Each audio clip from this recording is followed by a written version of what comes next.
Нема осколка. Нема осколка. Я вам потім покажу осколки. Так, давай.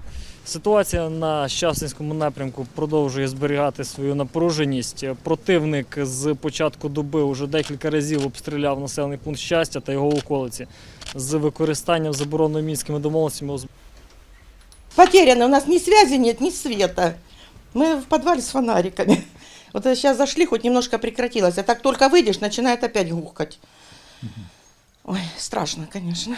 Хоть мы это уже и пережили в свое время, но не хотелось бы.